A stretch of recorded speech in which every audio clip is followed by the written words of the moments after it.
عمل کے بغیر علم بیکار ہے۔ اقبال بڑا اپدیشک ہے، من باتوں میں موہ لیتا ہے۔ اقبال بڑا اپدیشک ہے، من باتوں میں موہ لیتا ہے۔ گفتار کا غازی تو بنا، مگر کردار کا غازی بن نہ سکا۔ صدر ذیوقار اور ارباب محفل، علم و عمل فطرتاً لازم و ملزوم ہے۔ عمل جہالت پر مبنی نہیں ہو سکتا۔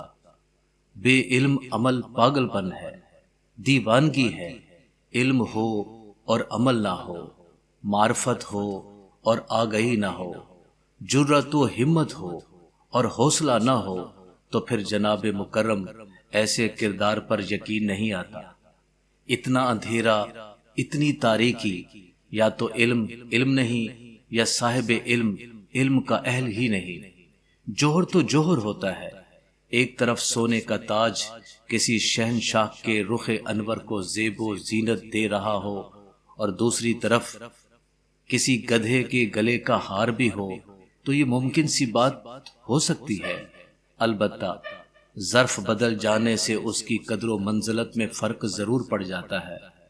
تاج میں تو اس کی چمک دمک دیدنی ہوتی ہے، اس کی آب و تاب نظروں کو خیرہ کرتی ہے، دل نواز و دل ربا ہوتی ہے، اور اگر کوڑے کرکٹ کے ڈھیر پر پڑا ہوا ہو تو اپنی بے قدری کی وجہ سے اپنی موت آپ مر جاتا ہے۔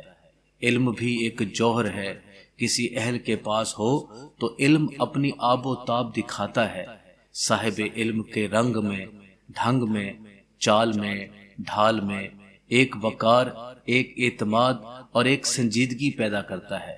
لوگ اسے دیکھتے ہیں اور رشک کرتے ہیں، خود نہ صحیح اپنے بچوں کو اس جیسا بنانے کے خواہاں ہوتے ہیں۔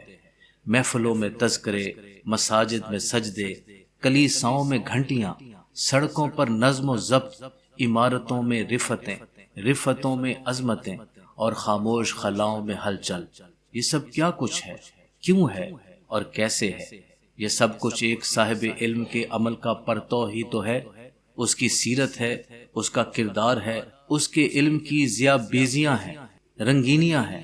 اور اگر علم اتفاقاً کسی نااہل کے ہاتھ میں آ جائے تو اسے عالم نہیں کہہ سکتے۔ گدھے پر کتابوں کا بوجھ لاد دیا جائے تو کیا گدھا عالم ہو جائے گا؟ نہیں، ہرگز نہیں۔ جناب مکرم وہ گدھا ہی رہے گا۔ کیا یہ ایک حقیقت نہیں ہے کہ آدمیت اور شے ہے، علم ہے کچھ اور چیز؟ کتنا طوطے کو پڑھایا پھر بھی حیواں ہی رہا۔ تو علی جا ہم اس نتیجے پر پہنچے کہ علم و عمل لازم و ملزوم ہے۔ علم بغیر عمل کے کچھ نہیں، جیسے عمل بغیر علم کچھ نہیں۔ رہبر انس و جاں، رازدار کن فکاں، واقف اسرار لامکاں، حضرت محمد مصطفیٰ صلی اللہ علیہ وآلہ وسلم ایک روز اپنے صحابہ کرام رضوان اللہ علیہم کے جھرمٹ میں تشریف فرما تھے۔ نے فرمایا، قیامت اس وقت آئے گی جب علم اٹھ جائے گا۔ صحابہ رضوان اللہ علیہم نے عرض کیا، آقا یہ کیسے ہوگا؟ ہم نے تو علم حاصل کیا، ہم اپنے بچوں کو پڑھائیں گے، ہمارے بچے اپنے بچوں کو پڑھائیں گے، علم کیسے اٹھ جائے گا؟ آپ نے فرمایا، نزول قرآن سے پہلے کیا توریت، زبور، انجیل جیسی مقدس کتابیں موجود نہ تھیں؟ وہ تو موجود تھیں، البتہ ان پر سے عمل اٹھ گیا تھا۔ گویا کتابیں ہی صفحہ ذہن سے محو ہو گئیں۔ اسی طرح کتابوں، لائبریریوں، سکولوں اور کالجوں کی شکل میں اگر علم ہو اور عمل نہ ہو تو سمجھ لو علم ہی اٹھ گیا۔ گویا علم کے ساتھ عمل نہ ہو تو ایسے میں تو قیامت ہی آتی ہے۔ آثار قیامت کے نمودار ہیں ماہر، آثار قیامت کے نمودار ہیں ماہر، ایسے میں تو کافر کو بھی آتا ہے خدا یاد۔